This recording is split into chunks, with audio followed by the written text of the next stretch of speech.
मैंने जो कहानी लिखी है उसका शीर्षक है अछूत गांव।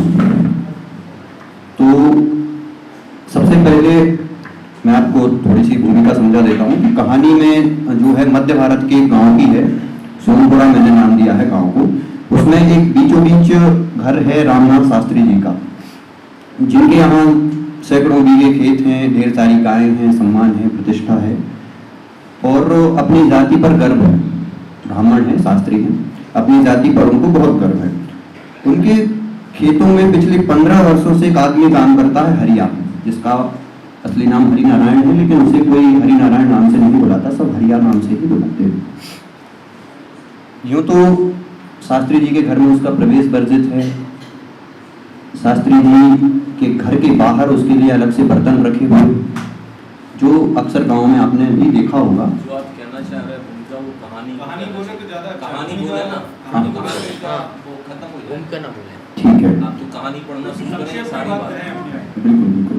तो मैं सारांश के लिए बताया गया था कि सिर्फ सारांश बोलना है। तो पढ़ेंगे कहानी। हाँ, अच्छा, केवल सारांश। हाँ जी, मैं मुझे बोला गया है कि सिर्फ सारांश ही बोलना है। तो अच्छा, तो कहानी पढ़ दूं मैं? ठीक है, तो कहानी में पढ़ता हूँ। जो अभी मैंने आपको उसके बाद में समझाता हूँ कि अक्सर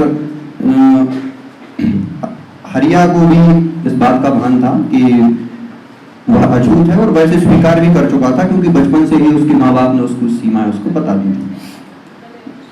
अब एक दिन क्या होता है कि एक साधु जी आते हैं, शास्त्री जी के खेत के पास से गुजर रहे होते हैं।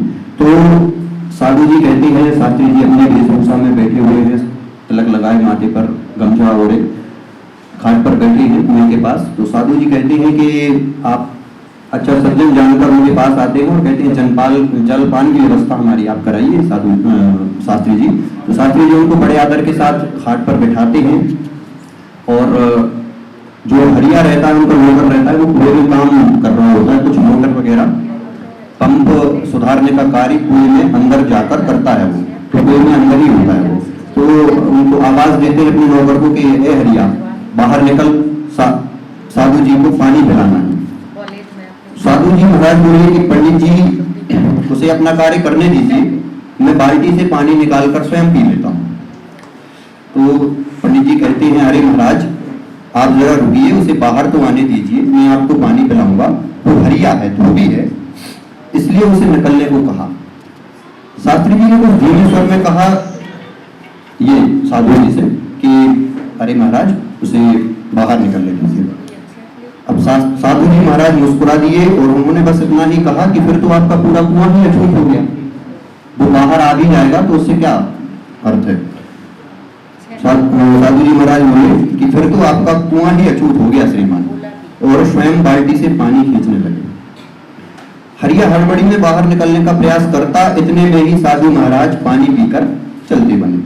और शास्त्री जी मन ही मन साधु महाराज को पूछने लगे कि कैसा साधु है, छूत अछूत का फर्क भी नहीं समझता। पंडित जी कुछ दिनों बाद, ऐसे समय बीता, कुछ दिनों बाद पंडित जी का बेटा कृष्णा, जो कि शहर में पढ़ाई कर रहा था, वो घर आया। तो उसके लिए शास्त्री जी की पत्नी ने हरिया से कहा कि अरे हरिया, दूध डेयरी पर मत पहुंचाना, लल्ला के लिए खीर बननी। तो हरिया ने सुबह दूध धोकर बाल्टी भरकर रसोई के बाहर रख दी। उसी दूध से बनी खीर पूरे परिवार ने खाई। अच्छा, शाम को क्या हुआ कि परिवार के लिए चाय बनी। तो शास्त्री जी की पत्नी जो थी, उन्होंने चाय ली और ट्रे लेकर बाहर आई चाय देने के लिए सबको। तो इतने में हरिया के पुत्र ने, जो छोटा था, उसने 5-7 वर्षीय पुत्र था उसका, तो उसने आके उनके पैर छू लिए। जैसे ही उन्होंने पैर छुए तो वो तमतमाई और बोली कि अरे बेवकूफ, मुझे इतनी समझ नहीं है कि मैंने हाथ में चाय पकड़ी है, पूरी चाय फेंकनी पड़ जाएगी, उन्होंने मेरे पैर छू लिए। पंडिताई तमतमाकर बोली। तो हरिया ने आओ देखा ना ताओ और 2 अपने पुत्र को खींचकर तमाचे लगाए। अरे नीच, इतनी समझ नहीं कि किसको छूना है, कब छूना है और कब नहीं छूना है।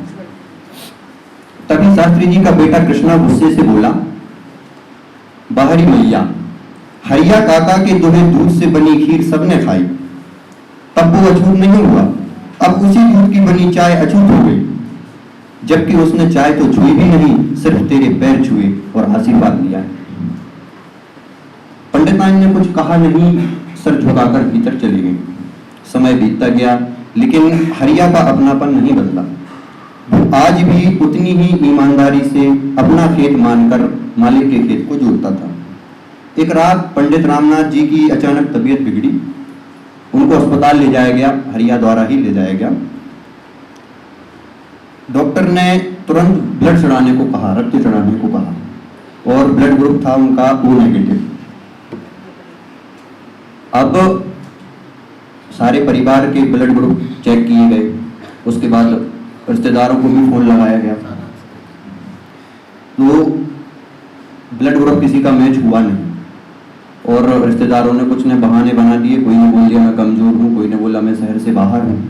इतने में कृष्णा की नज़र हरिया पर पड़ी। जो बेटे थे रामनाथ जी के, उनकी नज़र हरिया पर पड़ी। तो उन्होंने कहा डॉक्टर से कि डॉक्टर साहब एक बार हरिया काका का भी ब्लड ग्रुप चेक कर लीजिए। तो हरिया बोलता है कि अरे भैया छोटे महाराज, हम नीच और आप ऊंची जाति के, हमारा ब्लड आपसे किस प्रकार मिल पाएगा। तो डॉक्टर ने बहुत अच्छी बात बोली कि भगवान ने किसी का खून अछूता नहीं बनाया मित्र। डॉक्टर हरिया से कहता है कि भगवान ने किसी का खून अछूता नहीं बनाया मित्र, खून की कोई जाति नहीं होती। यदि तुम्हें कोई एतराज ना हो तो मैं तुम्हारी जांच करूं।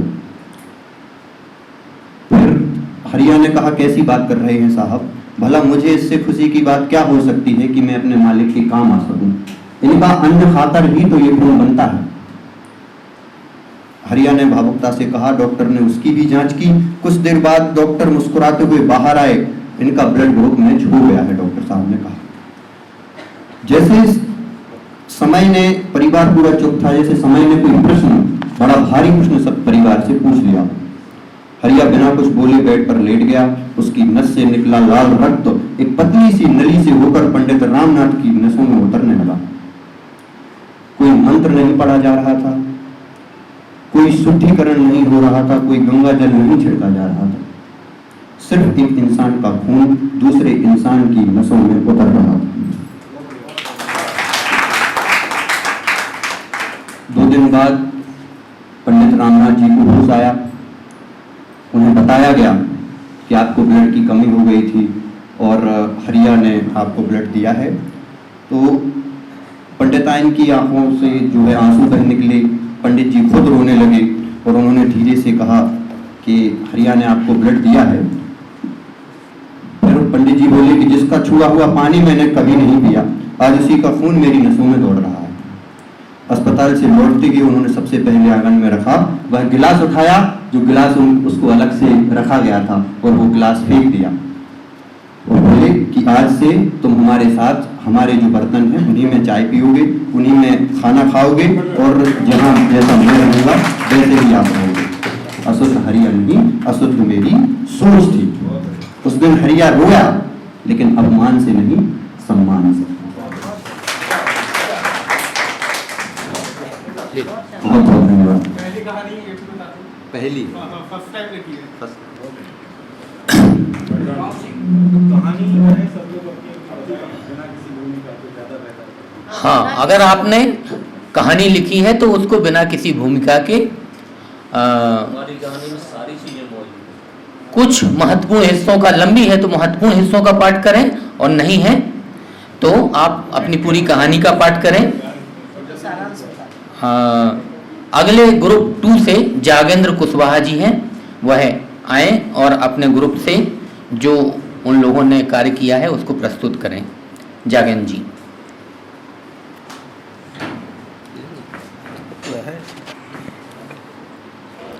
सर्वप्रथम तो मंच को मैं प्रणाम कर रहा हूँ।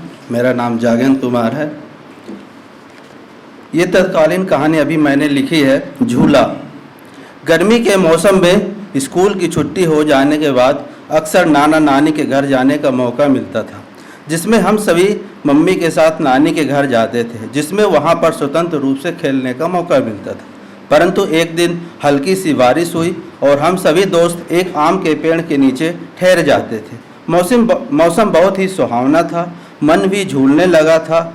तभी पेड़ पर चढ़कर रस्सी से बांधकर झूला बनाने का प्रयास किया और वह तैयार हो गया। उसमें बैठकर झूलने लगे। सभी का नंबर एक एक करके आने लगा। सभी लोग आनंद से झूले में बैठकर गुनगुनाने लगते थे। शाम होते ही वापस घर जाते और रात्रि में नींद में भी करवट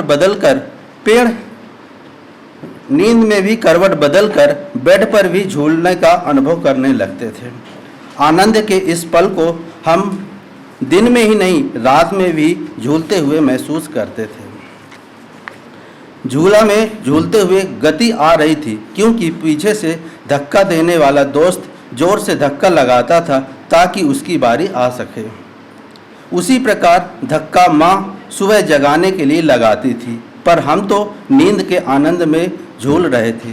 झूले की रस्सी तीव्र गति के प्रवाह में टूट गई थी, परंतु नींद नहीं टूटी, क्योंकि हम आनंद में झूल रहे थे।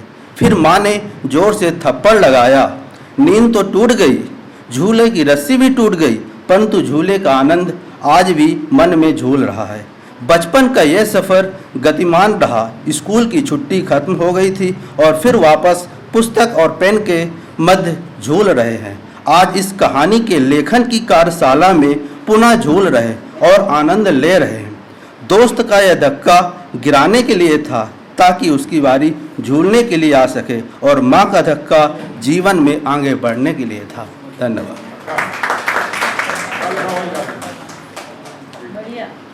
सारांश में और जो है आंसू कहानी जिसको हम कहें, आंसू कविता लिखी जाती है, ऐसी आंसू कहानी इन्होंने लिख दी है जागेंद्र ने। हमारे बीच में जो हमारे विशेषज्ञ हैं वो महत्वपूर्ण सुझाव भी देंगे आप लोगों के इस जो है प्रस्तुतिकरण के पश्चात। मैं ग्रुप तृतीय से आशुतोष क्षत्रिय जी को यहाँ आमंत्रित करता हूँ, वो आए और अपने ग्रुप से आपने जो तैयार किया है उसको प्रस्तुत करें। आशुतोष जी। सभी जनों को नमस्कार। अभी हाल ही में मैंने एक शॉर्ट फिल्म बनाई थी, तो मैं उसी की स्टोरी आपको सुनाना चाहता हूँ। मेरी कहानी का शीर्षक है सच की कीमत। शहर की सुबह हमेशा की तरह भाग दौड़ से भरी थी। बाजार में लोगों की भीड़ उमड़ रही थी। दुकानदार ग्राहकों को बुला रहे थे और सड़क पर गाड़ियों का शोर गूंज रहा था। इसी भीड़ के बीच युवा पत्रकार आदित्य वर्मा ने अपने कैमरामैन के साथ लाइव रिपोर्टिंग की तैयारी कर रहा था। Okay done, recording start. Aditya Verma ने अपना कॉलर माइक ठीक करते हुए कहा। कैमरामैन ने कैमरा संभाला और बोला एक्शन। आदित्य कैमरा की ओर देखकर आत्मविश्वास से बोला, नमस्कार, मैं हूं आदित्य वर्मा और आप देख रहे हैं तह तक न्यूज। आज हम बात कर रहे हैं शहर में बढ़ते अपराधों की, जहां आम आदमी की जान की कोई कीमत नहीं रह गई। पिछले 1 महीने में 5 हत्याएं हो चुकी हैं। सवाल यह है कि आप क्या प्रशासन सच में आंखें बंद किए हुए बैठा है? इतना कहते ही उसके पीछे अचानक अफरा तफरी मच गई। भीड़ को चीरते हुए एक आदमी आया। उसने दूसरे व्यक्ति को चाकू से ताबड़तोड़ वार किया। चीखें गूंज उठी। सर पीछे, कैमरामैन चिल्लाया। आदित्य पलटा। सामने एक आदमी खून से लथपथ सड़क पर गिर चुका था। कैमरा बंद मत करना, वह दौड़ते हुए बोला। जब वह घायल व्यक्ति के पास पहुंचा तो उसकी सांसें लगभग थम चुकी थी। आदित्य कुछ क्षण तक स्तब्ध रहा। उसे समझ नहीं आया कि कुछ मिनटों पहले जिस अपराध पर वह रिपोर्ट कर रहा था वह उसकी आंखों के सामने सच बनकर घट जाएगा। उस रात आदित्य घर पर लौटा तो उसका मन बेचैन था। तभी उसका मोबाइल बजा। क्या मैं आदित्य वर्मा से बात कर रही हूँ? दूसरी ओर से एक कांपती हुई महिला की आवाज थी। जी मैं ही बोल रहा हूँ। महिला की आवाज भर्रा गई। मैं उस आदमी की पत्नी हूँ जिसकी आज बाजार में हत्या कर दी गई। आदित्य का दिल धड़क उठा। महिला ने बताया कि उसके पति के पास प्रभावशाली मंत्री राघव प्रताप सिंह के करोड़ों रुपयों के घोटाले, अवैध जमीन सौदे और सरकारी धन के गबन के पक्के सबूत थे। वह सारे दस्तावेज आदित्य तक ही पहुंचाने के लिए न्यूज ऑफिस जा रहा था, लेकिन रास्ते में ही उसकी हत्या कर दी गई। मुझे पूरा यकीन है कि मेरे पति की हत्या करवाई गई है, महिला रोते हुए बोली। मैं आपसे बस इतनी उम्मीद रखती हूँ, इस सच को जनता तक पहुंचा दीजिएगा। कुछ पल की चुप्पी के बाद आदित्य ने दृढ़ स्वर के साथ कहा, मैं वादा करता हूँ सच दबने नहीं दूंगा। अगले दिन न्यूज चैनल के दफ्तर में आदित्य ने सबूतों से भरी फाइलें अपने सामने रखी। हर पन्ना एक नया भ्रष्टाचार का राज खोल रहा था। उसने गहरी सांस ली और कैमरा के सामने बैठ गया। उसने कहना शुरू किया, आज मैं जनता को मंत्री राघव प्रताप सिंह के घोटालों की सच्चाई बताने जा रहा हूँ, हमारे साथ बने रहिए। इतना ही कहा था कि अचानक पूरे न्यूज रूम की बिजली चली गई, कैमरा बंद हो गए, स्टूडियो अंधेरे में डूब गया, हर कोई घबरा गया, तकनीकी टीम दौड़ी, लेकिन प्रसारण रुक चुका था। उस दिन सच लोगों तक नहीं पहुंच पाया। रात को आदित्य अकेला घर लौट रहा था। सुनसान सड़क पर अचानक कुछ लोगों ने उसके पीछे आ खड़े हुए। इससे पहले कि वह कुछ समझ पाता, किसी ने उसका मुंह दबा दिया। तुम लोग कौन हो? उसने छूटने की कोशिश करते हुए पूछा। जवाब में सिर्फ एक चमकता हुआ चाकू दिखाई दिया। कुछ ही क्षण में आदित्य सड़क पर खून से लथपथ पड़ा था। उसकी आंखें खुली थी, मानो अब भी सच को दुनिया तक पहुंचाने की जिद कर रही हो। कुछ दिन बाद उसी न्यूज चैनल के बाहर एक युवा पत्रकार कैमरा के सामने खड़ा था। उसके पीछे 2 तस्वीरें लगी थी, एक बाजार में मरे गए व्यक्ति की और दूसरी आदित्य वर्मा की। पत्रकार ने कैमरा की ओर देखते हुए कहा, हमने हाल ही में 2 ऐसे लोगों को खो दिया जिसका अपराध सिर्फ इतना था कि वे सच के साथ खड़े थे। कुछ लोग सोचते हैं कि पत्रकारों को मारकर जनता की आवाज़ दबाई जा सकती है, लेकिन वे भूल जाते हैं एक आवाज़ खामोश होगी तो उसकी जगह 10 नई आवाज़ें उठ खड़ी होंगी।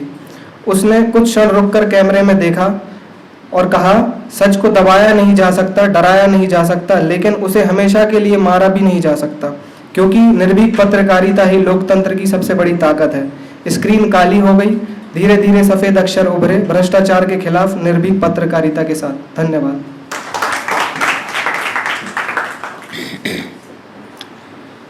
आशुतोष जी ने जो यहाँ पे प्रस्तुत किया वह एक समाज का सच। अगले ग्रुप 4 से सुरजीत सिंह जी को मैं यहाँ पे आमंत्रित करता हूँ कि वह आए और अपने ग्रुप का प्रतिनिधित्व करते हुए जो आपने सभी ने लिखा है उसको प्रस्तुत करें।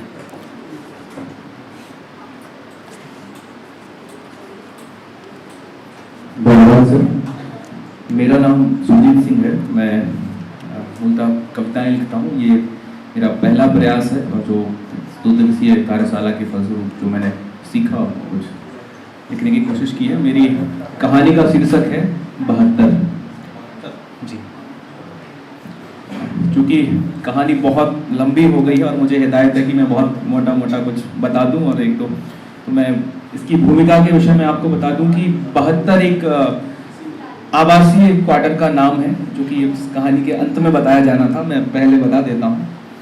और ये कहानी 1960 में जब वो आवासीय क्वार्टर बने तब से बनने से लेके और अब तक की है। और इस कहानी का उद्देश्य ये था कि जो भवन होते हैं, जो इमारतें होती हैं, वो ईंट पत्थरों से या कंक्रीट से नहीं बनती हैं। वो मानव की उपस्थिति से, समाज की उपस्थिति से, उनके रोने से, उनके हंसने से बनती है। तो ये इस कहानी का उद्देश्य था। और वो कहानी थोड़ी लंबी होगी, मैं कुछ 1-2 पन्ने इसके पढ़ देता हूँ जिससे जांच हो जाएगी कहानी के मापदंडों की है खरी उतर भी रही है कि नहीं। थोड़ा जी जी शुरुआत पर तो रात का 3रा पहर था। सागर शहर आधा सो चुका था, लेकिन मकरोनिया की हवा में आज भी एक अजीब सी जागती है। अगस्त की हल्की नमी पूरे पूरे बरामदों पर उतर आई थी। कहीं दूर कुत्ते भौंक रहे थे। फिर सब कुछ वैसा ही शांत हो गया जैसे किसी ने रात की चादर को और कसकर उड़ा दिया। मैं सीएल की दुकान के सामने खड़ा था।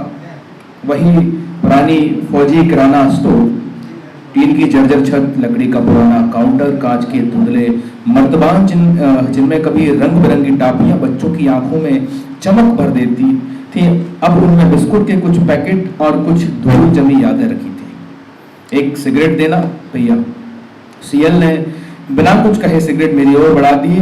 उनके चेहरे पर समय की लकीरें थी। एक समय था जब दुकान के बाहर खड़े होकर पूरे परिसर के बच्चों के नाम लेकर बुलाते थे। आज वे सामने देखकर भी जैसे बहुत दूर देखते हैं। मैंने सिगरेट सुलगाई और धुआं ऊपर उठा और सामने फैले उस सुनसान परिसर में खो गया। मैं धीरे धीरे भीतर की ओर चल पड़ा। रास्ते के दोनों ओर खड़े सरकारी क्वार्टर अंधेरे के किसी बूढ़े सैनिक की तरह लग रहे थे, सीधे, शांत, लेकिन भीतर से थके हुए। मैदान सामने था। एक समय यही मैदान सांझ होते होते बच्चों के शोर से भर जाता था। आज हवा उसके बीच से बिना किसी रुकावट के गुजर रही थी। लोहे की चक्री एक और खड़ी थी। उसने शायद बरसों से किसी बच्चे का भार महसूस नहीं किया था। हवा चलती तो वह हल्का सा हिलती, उसकी चरमराहट सुनसान रात में किसी बूढ़े की खांसी जैसी लगती है। मैं उसके पास जाकर रुक गया, हाथ बढ़ाकर उसे हल्का सा घुमाया।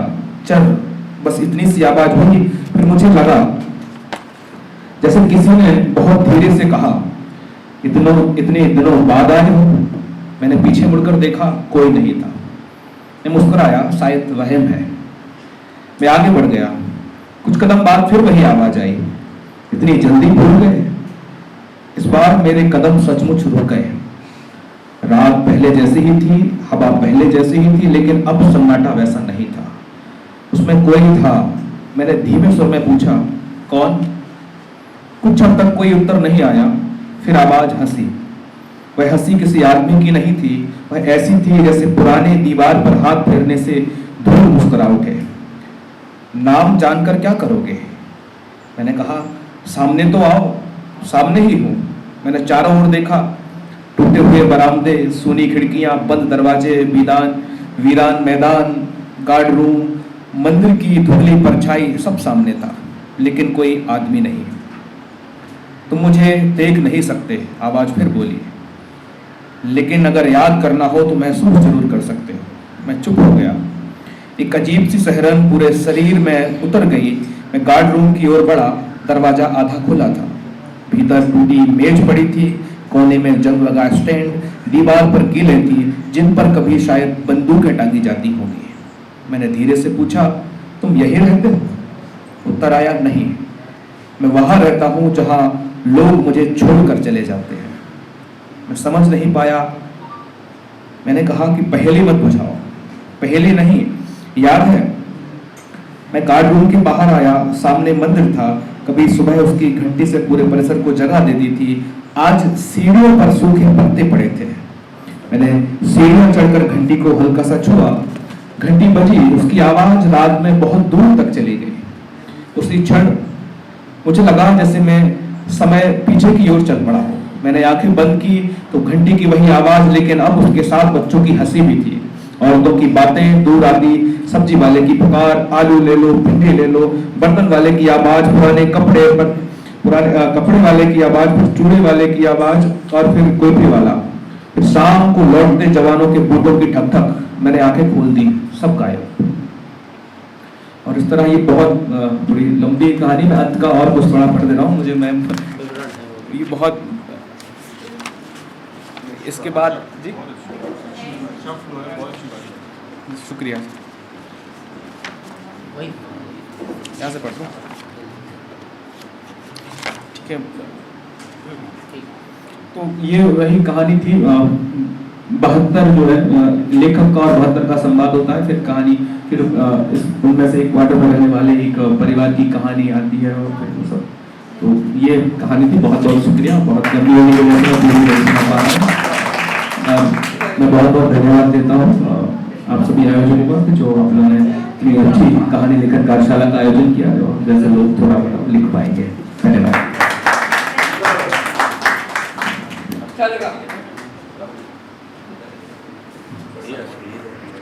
बहुत उम्दा जो भाषा की विवरणात्मकता है, जो आपका कोट करने का तरीका है, बहुत ही अच्छा। और यहाँ से हमारे मंच से भी आपको तारीफ मिली। मैं अधिक विलंब न कर रहा हूँ। ग्रुप 5 से अभिषेक ठक्कर जी को इस मंच पर आमंत्रित कर रहा हूँ कि वह अपने ग्रुप का प्रतिनिधित्व करते हुए यहाँ पे आएँ और अपनी बात रखें और अपने ग्रुप की बात रखें। कृपया शीघ्रता से अभिषेक।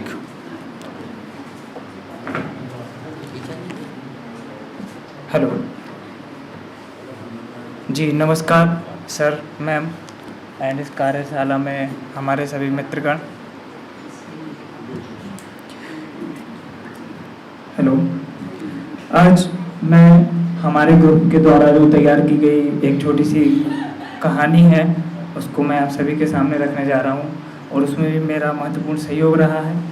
पहली कहानी है गलतियों क्षमा करना। कहानी का शीर्षक है एक पेड़ एक जिंदगी। गांव के किनारे एक बहुत पुराना पीपल का पेड़ था। गांव वाले उसे दादा पेड़ कहते थे। कहा जाता था कि ये पेड़ 200 साल पुराना है। मौसम में बेहद तेज धूप है, बारिश का मौसम है, ठंडी हवाएं ऐसी बह रही हैं मानो मन को एक बहुत बड़ा सुकून देने आई हों। अचानक बारिश की रिमझिम मानो दिल को छूकर कुछ कहने आई हों। बादलों की उमड़-घुमड़ गरजना शुरू होती है मानो बेहद धूप से निजात दिलाने आई हों। उसी गांव में राजू नाम का एक लड़का रहता था। राजू बहुत शरारती था। वो रोज स्कूल जाते समय उस पेड़ की टहनियों को तोड़ता और उसके पत्तों को पत्थर मारता था। एक दिन तेज बारिश और आंधी आई। बिजली गिरने से गांव की लाइट चली गई। सब लोग डर गए। राजू भी अपने घर के आंगन में अकेला बैठा था।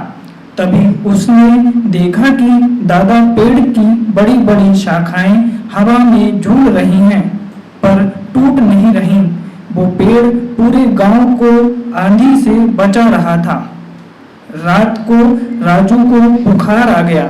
दवाई लेने के लिए रास्ते में कीचड़ था।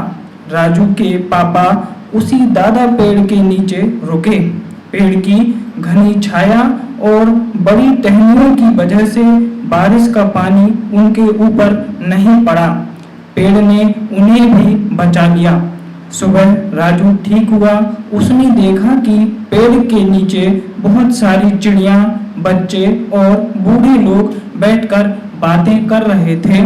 पेड़ उन्हें ठंडक दे रहा था, फल दे रहा था और सांस लेने के लिए साफ हवाएं भी दे रहा था। तब राजू को समझ आया, एक पेड़ सिर्फ लकड़ी नहीं होता, एक पेड़ एक पूरी जिंदगी होता है। वो हमें छाया देता है, ऑक्सीजन देता है, पक्षियों को रहने घर देता है और मुसीबत में सहारा भी बनता है। उस दिन के बाद राजू ने कसम खाई, वो रोज उस पेड़ में पानी डालता, उसकी देखभाल करता और दूसरे बच्चों को भी समझाता कि पेड़ मत तोड़ो, पेड़ लगाओ। कुछ सालों बाद जब राजू बड़ा हुआ तो उसने गांव में 100 नए पेड़ लगवाए। लोग कहते, राजू ने पेड़ से सीखा कि एक जिंदगी कितनों की जिंदगी बचा सकती है। धन्यवाद सर।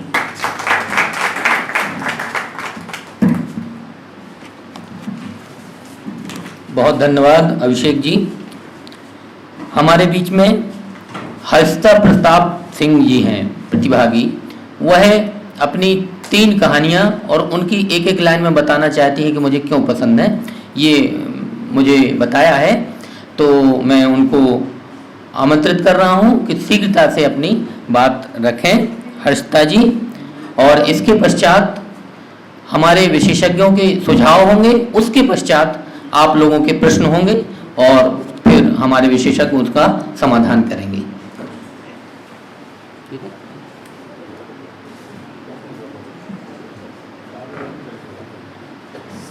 सबको नमस्कार। और क्योंकि मैं कहानी लिखती नहीं लेकिन उसको सुनने कहने का लोक संवरण भी नहीं कर पाती, तो लेकिन आज यहाँ से कार्यशाला के बाद निश्चित रूप से कहानी लिखने का प्रयास रहेगा।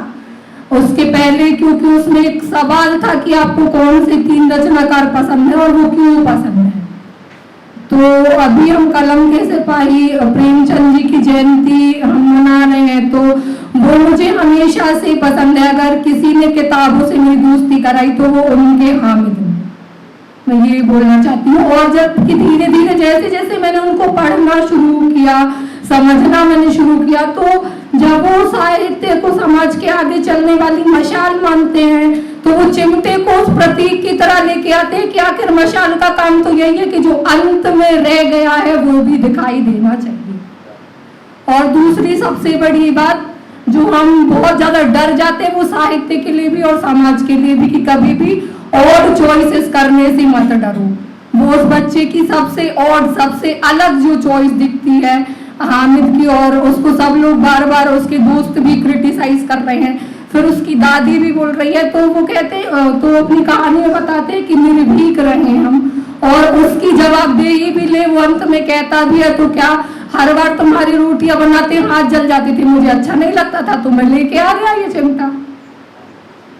अब जो दूसरी रचनाकार मुझे बेहद प्रिय है, मन्नू भंडारी जी, उनको मैंने पढ़ना शुरू किया था कहानी यही सच है से। स्त्री का जीवन, उसका अंतर्द्वंद, उसका मनोविज्ञान सब वो बहुत अच्छे से अपनी कहानियों में लेके आती हैं, और वो बार बार उस लड़की को, दीपा को, नायिका को ये प्यार सच है कि वो प्यार सच है।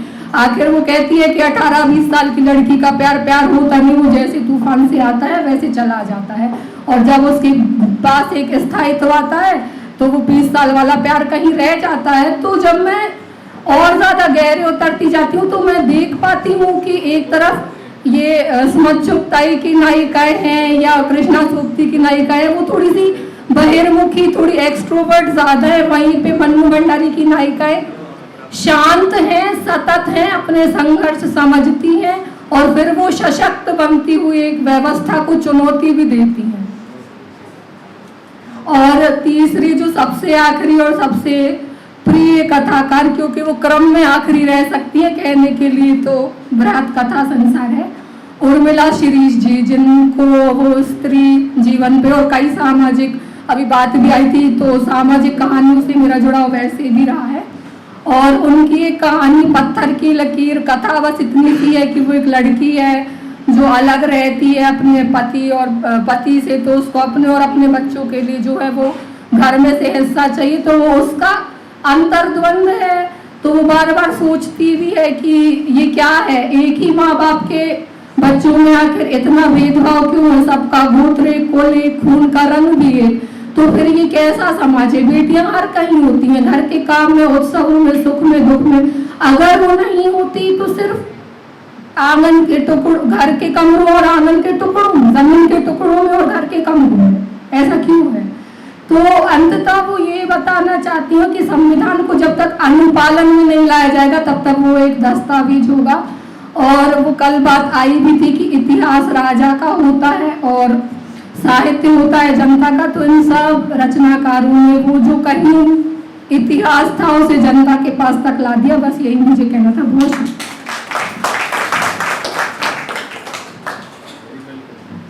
हर्षिता जी ने बहुत ही सुंदर तरीके से अपने प्रिय रचनाकारों को पसंद करने का यहाँ पर औचित्य यहाँ पे साझा किया हम लोगों से।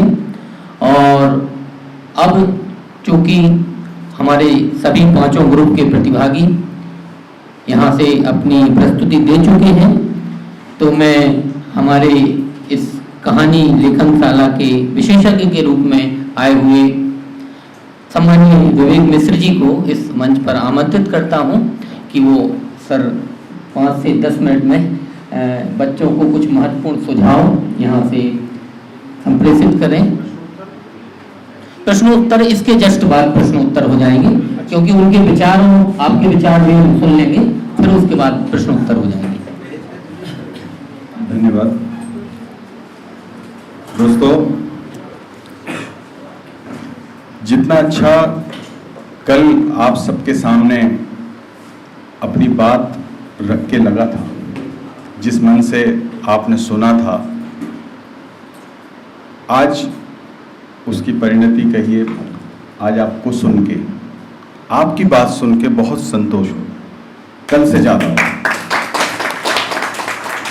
और जैसी कि कल बात हुई थी कि एक कहानी हम सबके पास है, और आपने वो साबित कर दिया कि जब एक कहानी मेरे पास है तो उसको ना कहने की कोई वजह नहीं है, और तभी आप यहाँ हैं। और आप सबके अंदर एक संभावनाशील रचनाकार है, और आप सबकी ये प्रस्तुति देख के और आप सबसे अलग अलग ग्रुप में बात करके मैं बहुत आश्वस्त होके यहाँ से जा रहा हूँ। तो जो लोग ये सोच रहे थे कि लिखूँ या ना लिखूँ, तो पहली बात वही है, मैं फिर संक्षेप में उन्हीं बातों को पॉइंटर्स में दोहरा देता हूं ताकि आपके मन में एक बार वो चीज़ें रिफ्रेश हो जाएं। जैसे सबसे पहले महेश कटारे जी ने कहा था कि कहानी कहाँ से आती है? हमारे अपने जीवन से आती है। हमारा जीवन जितना बड़ा होगा, उसका अनुभव जितना बड़ा होगा, हमारे लोक में, संस्कृति में हम लोग जितने धसे होंगे, आप जीवन को जिस दृष्टि से देखेंगे वहाँ से आती है। ये आपको ले जाने वाली बात है। दूसरी चीज़ जो मैंने तकनीकी बातें जो बताई थी कि आइडिया आए तो उसको तुरंत लिख लीजिए। कहानी लिखने की शुरुआत करने में देर मत कीजिए और कहानी पूरी करने में जल्दी मत कीजिए। ये पहली चीज़ है। दूसरी चीज़ जो बात हुई थी कि कथा में सबसे ज़्यादा महत्वपूर्ण है आपकी दृष्टि। आपका अनुभव तो है, लेकिन वो अनुभव आपने किस दृष्टि से किया है। जैसे कि इन्होंने अछूत की बात कही या इन्होंने 72 वाली कहानी थी की, तो जो बातें कल बोली गई थी वो आपने बाकायदे मुझे लगता है कि समझी हैं और समझ के बहुत अच्छे से उनको प्रयोग किया है। कितने आत्मीय ढंग से आपने जो नॉस्टैल्जिया बुना है कि वो अपनी उस बस्ती में लौटता है और वो सारी चीज़ें उसको याद आ रही हैं। उस घर से क्या रिश्ता है, उस बस्ती से उसका क्या रिश्ता है। जैसे इन्होंने अपनी अछूत वाली कहानी में कहा कि हमें निर्णय लेना है, एक चाबुक की कहानी आप लिखते हो तो आपको देखना है कि जिसके हाथ में चाबुक है उसके नज़रिए से आप कहानी लिख रहे हो, या जिसकी पीठ पर वो चाबुक पड़ती है आप उसके नज़रिए से कहानी लिख रहे हो। तो ये बात भी समझ आई कि आप लोगों तक ये बात बहुत अच्छे से रिसीव हुई है, आपने उसे देखा है। साथ में जो बात परिवेश की हो रही थी, तीनों कहानियों में मैंने देखा, अभी आप लोगों ने जो पढ़ी हैं अलग अलग 4 कहानियाँ, उन सब में वो परिवेश है, जीवंत है। काम जहाँ करने की ज़रूरत है वो भाषा है। भाषा से संबंधित अभी शायद आपने सवाल पूछा था, हम लोग जब डिस्कस कर रहे थे, तो भाषा किसी भी रचनाकार के पास पहले से तैयार भाषा नहीं होती, मेरे पास भी नहीं है। आज भी जब मैं नई कहानी लिखना शुरू करता हूँ तो मुझे भाषा के लिए फिर से संघर्ष करना पड़ता है। हर कहानी के लिए आपको नई तरीके से भाषा ढूंढनी पड़ती है, शब्द सीखने पड़ते हैं, शब्द बनाने पड़ते हैं। तो ये सतत यात्रा है। तो आप ये मत सोचिए कि भाषा की समस्या केवल आपकी है, और वो जाएगी कैसे? वो पढ़ने से ही जाती है। जब आप अपने समकालीन कथाकारों को, अपने से पहले के वरिष्ठ रचनाकारों को पढ़ते हैं तो आपको उसका एक अंदाज़ा होता है। दूसरी चीज़ जो अभी सुबह के सत्र में लोक की बात हुई, उस लोक को छोड़ के अगर आप कोई कथा कहते हो तो वो कथा आपकी अधर में लटकी हुई हो सकती है, उसकी रूट्स नहीं होती। और जिस भी कथानक का कोई रूट्स नहीं है, अगर वो पूरी तरह से काल्पनिक है, अगर वो यथार्थ में धसी हुई या यथार्थ से निकली हुई कहानी नहीं है, तो वो बहुत अच्छी या बहुत वजनदार या कायदे की कहानी नहीं हो सकती। शरद जी ने जैसा कहा था, आपने सुना कि शिल्प, कि हमारे सबके पास एक विचार होता है, एक अनुभव होता है, हमारे पास एक भाषा है, एक दृष्टि हो गई, लेकिन अगर कहने की शैली आपने नहीं पकड़ी, अगर आपने शिल्प नहीं पकड़ा कि कैसे कहें, तो कहीं चूक हो जाएगी। और यही अंतर होता है। कहानी सबके पास है, कहानी कहने का अधिकार सबको है, आप सब कह सकते हैं, लेकिन शिल्प है जो अच्छी और बुरी कहानी का भेद करता है। नरेटर कौन है, जो उन्होंने बहुत अच्छे से बताया। कई बार क्या होता है, नरेटर शिफ्ट हो सकता है कि आधी कहानी किसी ने कही, आधी कहानी किसी ने कही, लेकिन जब एक व्यक्ति कहानी कह रहा है, जैसे आपके 72 में चल रहा है कि नरेटर है, तो अब वहाँ उसकी ही भाषा में बात करते करते आप शिफ्ट मत, मतलब आप कंफ्यूज मत होइए कि ये बात कह रहा है तो कौन कह रहा है। आपने ही अगर अपना शिफ्ट कर लिया, वो समस्या आज के समय में आती है। टेंसेस की समस्या आती है, काल की समस्या। अगर आप भूतकाल में चल रहे हैं, अगर आप पास्ट टेंस में चल रहे हैं, तो आपको ध्यान रखना चाहिए कि नरेटर किस भाषा में कह रहा है। अगर आप घटता हुआ दिखा रहे हैं, वर्तमान में बात कर रहे हैं, तो वो वर्तमान में कहानी रहेगी। और अंत में जो बात मैं कहना चाहता हूँ कि हम अपनी परंपरा को ढोते नहीं हैं, लेकिन उसे जानना जरूरी है। हम जानते हैं तो हम समझ पाते हैं कि हम अपने तरीके से, अपनी तरफ से उसमें नया क्या जोड़ रहे हैं। यहीं पे एक फ़र्क है संस्कृति का और परंपरा का, जो कल भी बात हुई। तो परंपरा वो है जहाँ से हम निकल के आए हैं, उसमें से क्या लेना है और क्या नहीं लेना है वो आपका चुनाव है। कहानी में हमारा अतीत, हमारा इतिहास, हमारा समाजशास्त्र, हमारा भूगोल, आप कितनी अच्छी मनोवैज्ञानिक समझ रखते हैं, वो अंतर्द्वंद, आपके भावनात्मक जो स्तर पे आप दो रिश्तों को कैसे समझते हैं, उन रिश्तों को किस स्तर पे जीते हैं, वो सारी चीज़ें आती हैं। तो मैं समझता हूँ कि कहानी एक ऐसी विधा है, वहाँ पे एक साथ आप समाजशास्त्रीय काम भी कर रहे होते हैं, आप भौगोलिक दृष्टि से परिवेश और पूरा वातावरण भी दिखा रहे होते हैं, आप उन चरित्रों का मनोविज्ञान भी समझ रहे होते हैं, उनकी परकाया प्रवेश करके आप एक कहानीकार, जैसे आप सवेरे एक प्रश्न आपसे पूछा गया कि आप क्यों लिखते हैं, मुझे अगर इसका जवाब ढूंढना हो तो मैं ये कहूँगा, उसमें एक उत्तर ये भी होगा कि कहानीकार होने के नाते मुझे ये सुविधा मिली कि एक जीवन जीते हुए मैंने कई पात्रों का जीवन जिया, मैं कई लोगों का मनोविज्ञान समझ सका। जब मैं हनिया लिखता हूँ तो मैं हनिया की तरह सोचता हूँ, एक दलित स्त्री की तरह सोचता हूँ जिसके संग इतना अत्याचार हुआ। जब मैं और गिलहरियाँ बैठ गई तो मैं उस कहानी की माँ की तरह सोचता हूँ कि जिसने पूरा जीवन उस घर को दे दिया और उसके बदले में उसे धोखा मिला। जब मैं निर्भया नहीं मिली देखता हूँ तो मैं उस बच्ची की तरह देखता हूँ जो रात में खो जाती है और वो कभी नहीं मिलती और दिल्ली की सड़कों पे एक बस के अंदर उसके संग बलात्कार होता है। शायद मैं कहानी नहीं लिखता तो मैं कभी नहीं सोचता कि निर्भया ने उस बस में रह के क्या सोचा होगा, क्योंकि मैं एक पुरुष हूँ, मेरे संग नहीं हुआ। लेकिन कहानी लिखते हुए कहानी बदलती है, पढ़ने वाला बदलता है, लेकिन उससे कहीं ज्यादा आप बदलते हो। और जो कहानी आपको नहीं बदलती, आप क्यों उम्मीद करते हो कि पाठक उसको पढ़ के बदल जाएगा? तो अगर आप लिखते हुए नहीं बदल रहे तो वो पढ़ते हुए क्यों बदल जाएगा? तो वही आपकी संवेदना का स्तर है कि आप किस स्तर पे परकाया प्रवेश करके उस पात्र की संवेदना को समझते हुए उसके जीवन में उतरते हैं। और यहीं पे जो कल बात हो रही थी कि यथार्थ दो तरह का होता है, उस यथार्थ में खप के पांव रख के आप लिखते हो या खिड़की से देखा हुआ यथार्थ आप लिखते हो। तो इसमें आपकी निजता, उस अनुभव से आपकी निजता कितनी है, निजी जुड़ाव कितना है, आपकी प्रॉक्सिमिटी कितनी है, आप कितने क्लोजली उसे फील करते हो, दैट मेक्स द डिफरेंस। वहीं पे फर्क पड़ता है। विषय सबके पास है। जो कल के उदाहरण से बात आई थी कि एक ही चित्र को, एक ही दृश्य को, एक ही अनुभव को हम सब देखते हैं, लेकिन जब लिखने बैठते हैं तो हर व्यक्ति उस पर अलग तरीके से उसकी व्याख्या करेगा, अलग तरीके की कहानी लिखेगा। तो हमें कहीं ना कहीं एक रचनाकार के तौर पे ये प्रोसेस समझना चाहिए कि जब हम कहानी में उतरते हैं तो हम कोई नहीं होते। पहला काम कहानीकार को करना है कि आपको नोबडी होना सीखना पड़ेगा, एटीट्यूड ड्रॉप करना पड़ेगा, डी क्लास होना। अगर आप अपनी विद्वता में, अपने ज्ञान में, अपने पद में, अपने भार में वहीं बैठे हैं तो आप उस ऊंचाई से दृश्य को देखेंगे तो आप उसके पात्र के दर्द को समझ नहीं पाएंगे।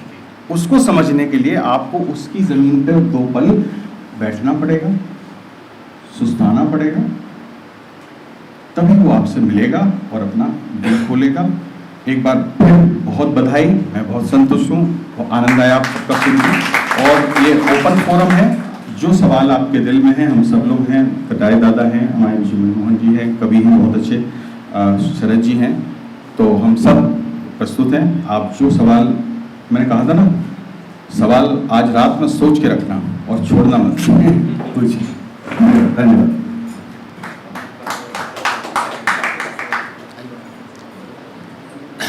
तो प्रतिभागियों द्वारा हमने कहानी सुनी और सुनते हुए सचमुच बहुत सुखद अनुभूति हो रही थी। सुरजीत की कहानी तो बहुत ही, कहना चाहिए, बहुत छू रही थी दिल को और भाषा को भी बहुत खूबसूरती से बरता गया था।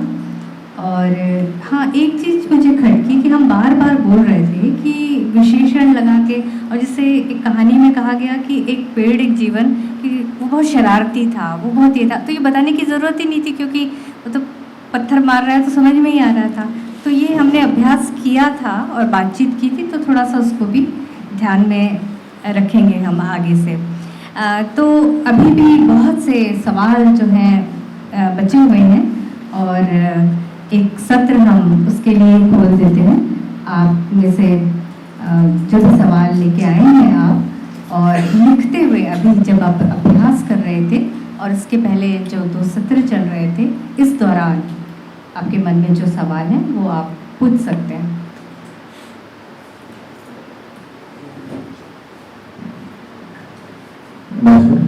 मेरा सवाल भाषा को लेकर, काफी सारी बात हो चुकी है, लेकिन जो नौजवान पीढ़ी है, जो कल इन 2 दिनों में जैन जी शब्द का कई बार प्रयोग हुआ और कल तो जैन जी की भाषा को असभ्य भी कह दिया गया था।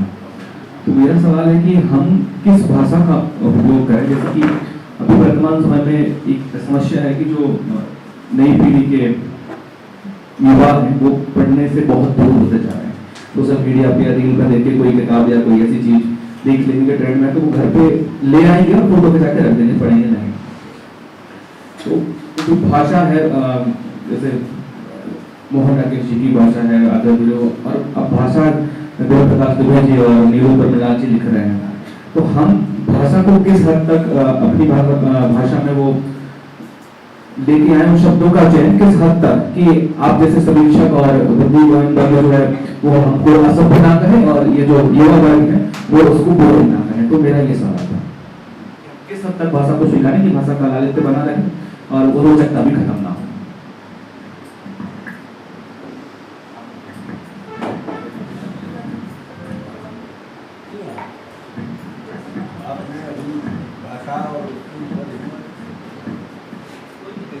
प्रश्न बहुत अच्छा है आपका। भाषा को लेकर सजग होना जरूरी है, इसलिए क्योंकि आप एक बड़े वर्ग को प्रभावित करते हैं जब कुछ लिखते हैं तो, और एक तरह से आप संस्कार देते हैं, उसको नया संस्कार कह सकते हैं, नए रूप में संस्कारित कर रहे होते हैं व्यक्ति के मानस को। तो लेकिन ये जो सच्चाई है उससे भी आप अलग नहीं हो सकते। अगर एक उदाहरण के लिए ही मैं कह रही हूँ, जो मैंने जिक्र भी किया कि अगर जैन जी के बारे में आप लिख रहे हैं, उसके किसी कैरेक्टर के बारे में लिख रहे हैं, तो उसके स्वरूप को दर्शाने के लिए आपको उस भाषा का प्रयोग करना पड़ेगा। लेकिन उसका भी तरीका होता है कि जो पहले भी गालियों का प्रयोग आया है, अब शब्दों का प्रयोग कहानियों में आया है, लेकिन उसको एक शुरू का शब्द अक्षर लिख के डॉट डॉट करके छोड़ देते हैं।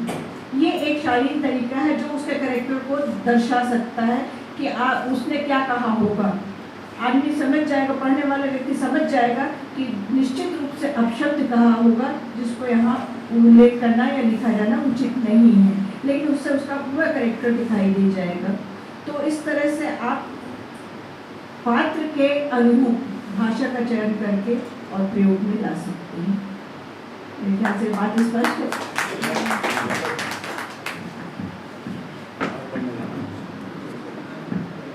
और अन्य कोई जिसके मन में जिज्ञासा है वो माइक आप वहाँ तक पहुँचा दें। और मैं ये भी कहना चाहूँगा कि आप पर्टिकुलर किसी विशेषज्ञ से बात करना चाहते हैं, पूछना चाहते हैं, तो उनको सीधा भी आप सवाल कर सकते हैं। बात आई थी लोक साहित्य वाली, तो मुझे सबसे पहले तो अपना एक्सपीरियंस भी शेयर करना है और दूसरी बात उसके बाद में क्वेश्चन पूछूंगी। मैं वो उसके बिना क्योंकि अधूरा रह जाएगा। फिर सारांश बस इतना सा है कि नानी मेरी एक लोकगीत गाती थी, तो वो कहती थी कि गंगा जैसी बहुत आवेगशील और पवित्र लड़की है, तो इसको कौन संभालेगा, वही विश्वनाथ शिव जो सबको संभाले, तो वो इसको नहीं संभाल पाएगा। तो अब इससे जो मेरे ऊपर बहुत ज्यादा गहरा इफेक्ट हुआ और इससे मुझे उस पर्टिकुलर शहर बनारस से बहुत ज्यादा प्यार हो गया, सबसे बड़ी इम्पोर्टेंट बात। और दूसरी बात वो मेरे बचपन से मेरे बड़े होने तक का साक्षी भी रहा कि बचपन में मेरी बोली थी नानी कोई वाला होनी चाहिए, जब बड़ी हो रही थी तो भाग्य पता नहीं मुझे कितना सारा परेशान उससे करती रहती थी। तो अब मुझे ये पूछना है कि इस पूरे लोकगीत में क्या उस एक शहर से इतना ज्यादा जुड़ जाना ये बात सही थी कि नहीं थी, और दूसरी बात कि अब अगर इसको बतौर कहानी में ढाल दिया जाए तो फिर इस बात से कितना डर लेना चाहिए कि नहीं कि जिसको पता है वो तो जज कर ही लेगा कि तुमने ये क्यों ऐसा लिखा। देखिए, इसमें एक लोकगीत से आप क्या ग्रहण करते हैं या किसी एक साहित्य के पक्ष से आप क्या ग्रहण करते हैं आपके ऊपर निर्भर करता है। आपने सिर्फ एक शहर से उसको जोड़ा गंगा नदी को, गंगा नदी का प्रवाह तो बहुत लंबा चौड़ा है, कहीं से भी आप उसके मूल भावना को देखिए, एक पवित्रता और एक अच्छा जीवन जो है, सच्चरित्र जीवन, उसके बारे में है, और जो दूसरों के काम आ सके। अगर नदी का आप भाव देखें तो वो भाव है, वो गंगा भी हो सकती, नर्मदा भी हो सकती है, यमुना भी हो सकती, कोई भी हो सकती है। तो अगर आप किसी संकुचित दृष्टिकोण में को ले लेंगे और उसको पकड़ लेंगे तो तो कहीं एक जगह थम के रह जाएंगे। उसको विस्तार में जानना और समझना जरूरी है, तभी आप उसको विस्तार से ले सकते हैं, ग्रहण कर सकते हैं। और कोई प्रश्न? और किसी के मन में कोई जिज्ञासा हो? जी माइक। अच्छा मेरा प्रश्न विवेक जी से है। सर, कई कहानियों में बाद में मूवी भी बन जाती है, तो हम जो कहानी लिखते हैं, अगर हमारा उद्देश्य है कि अगर ये उस पर मूवी बने तो हमें उसमें किस तरीके से लिखनी चाहिए या क्या मेन परिवर्तन करने होते हैं कहानी को मूवी बनाने के लिए? और हम एक अच्छे कहानीकार के साथ साथ अगर हम अच्छे स्क्रिप्ट राइटर भी बनना चाहें तो उसके लिए हमें क्या बारीकियाँ और क्या चीज़ परिवर्तन अपने लेखन में करना पड़ेगा ताकि हम दोनों चीज़ों में अच्छे से पारंगत हो सकें?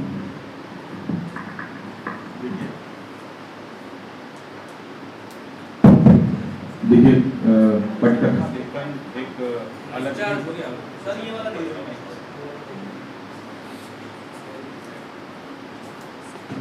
पटकथा लेखन एक अपने आप में अलग विषय है और बहुत बड़ा है। उस पर मैं काम भी करता हूँ और हम लोग की क्लासेस भी होती है, मैं लेता हूँ। लेकिन आपको मैं संक्षेप में बताऊँ, पहली बात तो ये बहुत क्लियर कट समझने वाली बात है कि कविता हो, कहानी हो, हम मानते हैं कि अंततः ये कला है, नहीं तो ये रिपोर्ट आज हो जाता। आप जानकारियाँ अगर प्रस्तुत करते हैं तो वो कहानी नहीं है। उसको एक शिल्प में ढालना, उसको एक भाषा में ढालना, एक कलात्मक ढंग से कहना, कहने की शैली उसे कहानी बनाती है, तो कला में तो आती है। लेकिन सिनेमा क्या है? सिनेमा भी कला है, लेकिन सिनेमा केवल कला नहीं है, उसको कहते हैं कमर्शियल आर्ट। जो भी किसी ने आप में से ही कहा था कि कहानी की यही खास बात है कि कहानी आप लिख लेते हैं तो वो आपके अपने से ही मुकम्मल हो जाती है। पटकथा में ऐसा नहीं है। पटकथा कई स्तरों पे होती है। पहले कथा से पटकथा आप बनाते हो, जो लेखक बनाता है, फिर निर्देशक उसमें अपने तरह से बदलाव करता है, फिर अभिनेता उसमें अपने तरीके से करता है, और फाइनल जो फिल्म बनती है, जो आप सिनेमा देखते हो पर्दे पे, वो इन तीनों चारों का काम नहीं होता, वो एडिटर का काम होता है। तो जो फाइनल प्रोडक्ट हम देखते हैं कहानी, वो एडिटिंग के टेबल पे बनती है। तो फिल्म की कहानी कई बार लिखी जाती है, पहले पटकथा के रूप में, फिर निर्देशक अपने विजन के साथ लिखता है, फिर वो कैमरे की आंख से जो उतारता है तब पता चलता है कि कितना विजन ट्रांसलेट हुआ है। उसके बाद भी कहानी नहीं बनती, कहानी बनती है एडिटिंग टेबल पे, जब वो उस फुटेज को एडिट करता है। तो फाइनल आउटकम जो होता है कला का, वो उस लेखक के लिखने से बहुत अलग होता है। एक बार पटकथा मूलतः जो है वो कथा से ही पटकथा बनेगी। आपका वन लाइनर कितना स्ट्रॉन्ग है, डेफिनेटली वो आपकी पटकथा स्क्रिप्ट पे जाएगा। स्क्रिप्ट के कुछ वेरिएशंस हैं, यहाँ पे वो बात लंबी हो जाएगी, मैं बहुत सूक्ष्म में आपसे कह रहा हूँ। पटकथा में क्या होता है कि सबसे पावरफुल एलिमेंट आपको शुरुआत में देना होता है, ताकि आप ऑडियंस को हुक कर सकें। ये कहा जाता है पटकथा में कि अगर पहले 5 से 10 मिनट सिनेमा आपको नहीं पकड़ता है तो वो 3 घंटे का सिनेमा आप कैरी नहीं करते। इसीलिए फ्लैशबैक टेक्निक आप देखोगे कहानियों में उतनी प्रयोग नहीं होती जितनी कि सिनेमा में होती है। क्यों होती है? तो उसका पावरफुल एलिमेंट हम पहले थ्रो करते हैं, अटेंशन को ग्रिप करते हैं, पकड़ते हैं, होल्ड करते हैं और फिर उसे कैरी करते हैं। और जब हम मिड तक आते हैं तब हमें पता चलता है कि इसकी स्पीड अप हमें किसको, जिसको हम लोग कहते हैं ना maximising the impact of the story towards the climax, तो फिर हम उसको अंत तक ले जाते हैं। ये पटकथा के कुछ गुण होते हैं। लेकिन पटकथा में और कथा में मेन अंतर क्या है? हमने जो कथा में आपसे कहा था कि कहानी लिखते समय आपको ये देखना है कि आपको पाठक को प्रभावित नहीं करना है, भावित करना है। वो आपके भाव को महसूस करना चाहता है। आप उसको इम्प्रेस करने की कोशिश मत करो, आप ऑनेस्टली एक्सप्रेस करने की कोशिश करो, तो आप ज्यादा ईमानदार और अच्छी कहानी लिख पाओगे। स्क्रिप्ट में इसका उल्टा होता है।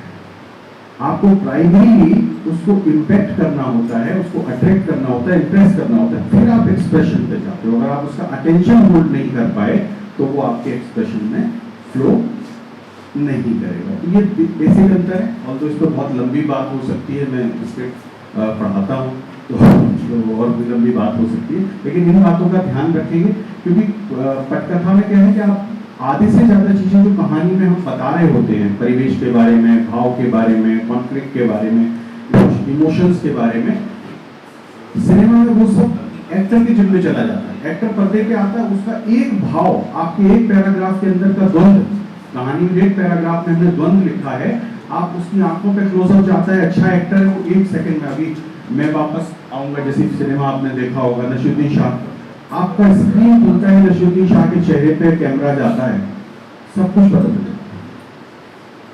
तो वहां पे वो काम जो लेखक ने 2, 3, 4 पैराग्राफ में या एक पन्ने में वो करता, उस बुजुर्ग आदमी की वो नॉस्टैल्जिया दिखाने के लिए, वो अपने घर को, उस प्यार को मिस करता है, वहां पे एक दृश्य ने या एक लुक ने, एक सशक्त अभिनेता के एक भाव और दृश्य ने वो चीज बता दी। क्योंकि ये बेसिक डिफरेंस है। तो आपको अपनी पटकथा लिखने में एक्टर के लिए वो स्पेस छोड़ना पड़ता है, डायरेक्टर के लिए वो स्पेस छोड़ना पड़ता है।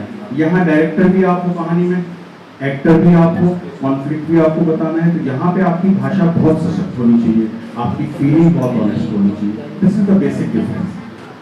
ठीक है। हाँ, ये अंतिम प्रश्न है अवधेश जी का। 1 मिनट। इसके पश्चात यह सत्र यहाँ संपन्न होगा। सर, तो मेरा जो प्रश्न है वो मेरे लिए तो आगे चल के काम आना ही, शायद सभी विद्यार्थियों के लिए भी काम आए। सर, मेरा प्रश्न ये था, जैसे आपने जो बात कही थी कि न्यायपूर्ण दृष्टिकोण होना चाहिए लिखते समय, तो कई बार ऐसा होता है कि हम लिखते समय कोई पात्र है और गलत पात्र है तो वो बात गलत ही करेगा, और जब वो अपनी बात कह रहा है और उस बात में अगर कोई गलत ऐसी बात निकलती है उसके कहने में कि उसको लेकर का विचार मान लिया जाता है, तो इस स्थिति में क्या किया जाए? जैसे कि एक उदाहरण है तुलसीदास जी का कि समुद्र जो पात्र है उसने कहा गोल गंवा सूर्य को सुना, और उस पर बहुत जम के विवाद चला और अभी भी चल रहा। तो फिर ऐसी स्थिति कहीं अगर है कि हम किसी पात्र के मुख से कुछ कहलवा रहे हैं, तो कहाँ तक वो केवल उस पात्र की बात है और कहाँ वो लेखक के विचार हो जाते हैं?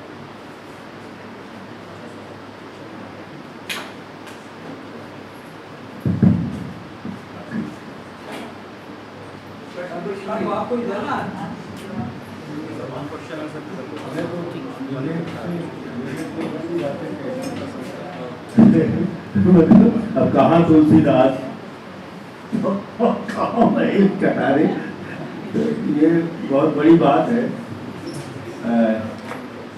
तुलसीदास तो कब थे वो कब एक बड़े हमारे उसमें बैठे हुए,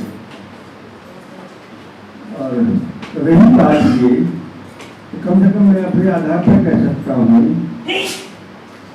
कि लिखते समय हम ये नहीं सोच पाते हैं कि हम क्या सोच रहे हैं, हमारा सोच क्या, वो कहीं अवचेतन में जरूर होता है, विचार होता है, सोच होता है, अवचेतन में जरूर होता है। मगर हम जब लिखते हैं तब हमारे सामने, जैसे विवेक ने कहा, हमारे सामने पात्र होते हैं कि ये पात्र किस जमीन पर खड़ा होकर के सोच रहा है, कहाँ से सोच रहा है, और हम कहाँ से उसको देख रहे हैं। कि दो चीज इसमें शायद तुलसीदास जी भी यहाँ पर आ सकते हैं, उनका समय आ सकता है। तुलसीदास जी की सारी परिवेश है, सारे संस्कार हैं, वो आ सकते हैं। जैसे कि मैं एक उदाहरण क्लाड ईथरली का जिक्र आया था यहाँ पर।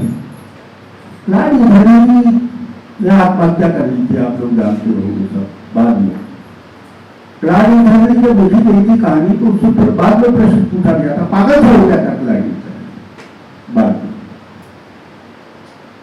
उससे पूछा गया था कि तुमने बम कैसे फेंका, इतने सारे लोग जो जहां पर थे उस शहर में बम कैसे फेंका।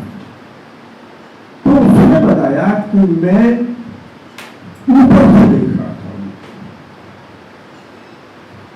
बाबा के जहाज में था, ऊपर से देख रहा था, और मुझे वो चल फिर रहे थे सड़कों के ऊपर, तो मुझे आदमी नजर नहीं आ रहे थे, रेल के हमें कीड़े मिल जा रहा है। जैसे आपने कीड़ों पे पैर रख दिया, बढ़ जाते हमारे पैरों के नीचे आ जाते। तो आप कहां से देख रहे हैं और वो नीचे का यथार्थ क्या है, ये दोनों के बीच की ये बात है। दूसरी बात ये कहानी के बारे में मैंने अपने ग्रुप में भी बताया था कहानी क्या है।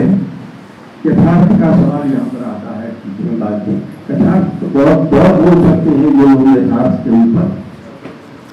मैं सिर्फ कहूँगा कि यथार्थ के या कलात्मक स्तर पर, लेखन के कलात्मक स्तर पर दो चीजें, एक तो कविता, कहानी या उपन्यास। कविता अपने समय के यथार्थ को देखती हो जाती है। आप समझे, जैसे गीत है वो देखते बड़ी सूक्ष्मता के साथ निकलती है। कहानी अपने समय के यथार्थ को छीनती हुई है। बहुत एक छोटा सा उदाहरण देता हूं। एक कविता है, एक शेर है कि रोए माँ बाप बहुत आके घर अकेले सस्ते मिले, मिट्टी के खिलौने भी सस्ते जब मिले। ये बड़ी बात कही एक कवि, दो पंक्ति। लेखक कहानीकार जब इसको कहेगा तो वो जाएगा, वो आपको बताएगा कि मिट्टी के खिलौने सस्ते क्यों नहीं, उसकी कहे जाएगा।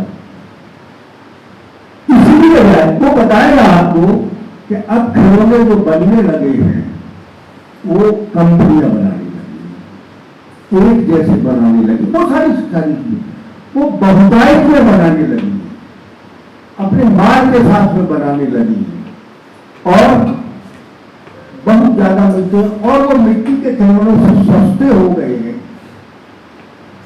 और मिट्टी महंगी हो गई। आज कोई कुम्हार हो, आप देखिए कुम्हारों को मिट्टी नहीं मिलती है, दूसरे को हाथ से बनाने पड़ते हैं। तीसरी बात यह है कि कंपनी में या फैक्ट्री में बना हुआ खिलौना एक शब्द का होता है। कुम्हार के हाथों से जो खिलौना बनेगा वो उसकी शक्ल एक जैसी नहीं, कोई कुछ न कुछ अंतर होगा। ईश्वर की सृष्टि की तरह, जैसे हम आदमी है उसकी सृष्टि, प्रकृति की मान लीजिए, कुदरत की मान लीजिए, मगर हमारी अलग एक पहचान है। मनुष्य है मगर हमारी पहचान कीजिए, इसका ऐसा है, इसकी नाक ऐसी है, इसका कान ऐसा है। तो कहानी जब लिखी जाती है तो उसकी जो अब एक एक चीज का विश्लेषण करती है, कहने जाती है कि इसका क्यों है, कारण क्या है, ये आपको कहानी बताना। ये यथार्थ है कि कहाँ से कैसे, और वो तो मैंने बताई था जो सूत्र है कहानी का, तो वो सूत्र मैंने अपने ग्रुप में बताया था लड़कों को कि कहते हैं जिसे लोग अफसाना है हस्ती, बड़ी कहानी, कुछ ख्वाब है, कुछ असल है, कुछ तरबियत है। स्वप्न तो एक होना चाहिए कि संसार को कैसा बनाना चाहते हैं, एक विजन वो आपके पास, ये दुनिया कैसी होनी चाहिए है? और यथार्थ जिसकी अभी बात हो रही है, यथार्थ क्या है कैसी, और फिर उसको आप कैसे व्यक्त करते। तो शिल्प की बात, भाषा की बात उठ भी आप लोगों के सामने। तो दरअसल क्या है कि ये कोई केमिस्ट्री का समीकरण नहीं है, कोई भी केमिस्ट्री का समीकरण नहीं होती कि हाइड्रोजन और ऑक्सीजन मिली तो पानी ही बनेगा, ये जरूरी नहीं है। आप जब हाइड्रोजन और ऑक्सीजन बनाए तो हो सकता है कि दोनों अलग अलग रहे, वो मिश्रण नहीं बन करके रह जाए, यौगिक न बन पाए, या हो सकता है कि यौगिक बन जाए। उस खास प्रक्रिया से आपको गुजरना पड़ेगा। और ये मैंने अपने साथियों के साथ भी कहा था बैठक में कि कहानी लिखना या कविता लिखना ये एक लंबी दौड़ है, बहुत जल्दी अगर कोई चाहे कि मैं इसमें पालूँ तो ये बड़ा मुश्किल है। इसको धीरे धीरे आपको सांस काम करके चलना पड़ेगा, धैर्य रख करके चलना पड़ेगा। जितनी सांस थाम करके आप चलेंगे उतनी ही बेहतर कहानी लिखनी चली जाएगी, ये मुझे लगता है। बाकी अब मैंने कहा ना, अपने अपने अनुभव में कोई पहली कहानी से बहुत प्रसिद्ध हो जाता है। और मैंने ये भी देखा कि एक कहानी जिसकी 6 महीने तक चर्चा हुई थी, आप तो जानते हैं, अंश में है, पिछले 20 साल से उस कथाकार का पता नहीं है कि वो कहाँ है। 6 महीने तक चलती नहीं उस कहानी। तो ये छोटी दौड़ नहीं है, 100 मीटर वाली नहीं है, ये मीलों की दौड़ है। ध्यान रखिए थोड़ा सा और उसके चलते रहिए। मैं जो इतना जानता हूँ मैंने बता दिया, बाकी विवेक से आपने सुन लिया तो बताने को क्या बचता है। शुक्रिया। मुझे लग रहा है कि बहुत ही खूबसूरत मोड़ पर हम लोग पहुंच गए हैं कि कहानी लिखना आप चाहते हैं, आप लेखक बनना चाहते हैं, तो ये याद रखिए कि ये मैराथन दौड़ है ना, ये लंबी दौड़ की बात है। और कला के 3 क्षण की भी बात आ गई। और कहना चाहिए कि मैं ये कहना चाहूँगी कि हमारा जो कहानी लेखन कार्यशाला के सारे पड़ाव समाप्त हो गए हैं, ख़त्म हो गए हैं, लेकिन आप इस यात्रा को अभी शुरू कर रहे हैं और आपको एक लंबी दौड़नी है। तो यही सबसे अच्छा नोट है और यहीं पे हम समाप्त कर देते हैं। और बातें तो बहुत सारी हैं और मन में सबकी कसक भी रह गई है कि मैं क्यों नहीं पूछ पाया, मुझे ये पूछना था। तो महेश श्रीवास्तव जी ने पहले से ही एक ग्रुप बनाया हुआ है, जितने भी प्रतिभागी थे, तो उस पर थोड़ा सा हम लोग मिलके काम कर लेंगे। और सुझाव भी आए हैं विवेक जी के कि बहुत आसान हो गया है, आप बिना खर्चे के जूम मीटिंग में मिल सकते हैं। आप कुछ पढ़ रहे हैं, आप कुछ लिख रहे हैं और आप चाहते हैं कि उसके बारे में आप हमारे जो रिसोर्स पर्सन हैं उनसे बात करते रहें, तो ये सिलसिला जो है चलते रहना चाहिए। तो इसी बात की हम आपसे अपेक्षा रखेंगे और हम आपके साथ ही हैं और हम लोग साथ साथ चलेंगे। और हमें भी बहुत खुशी हुई कि हमने आपसे भी बहुत कुछ सीखा है। तो अब हम समापन सत्र की ओर बढ़ते हैं। आपने इतनी मेहनत की, आपने एक एक पल जो है पूरे दिलो दिमाग से, बहुत सारे ज़रूरी काम थे जो आड़े भी आ रहे थे,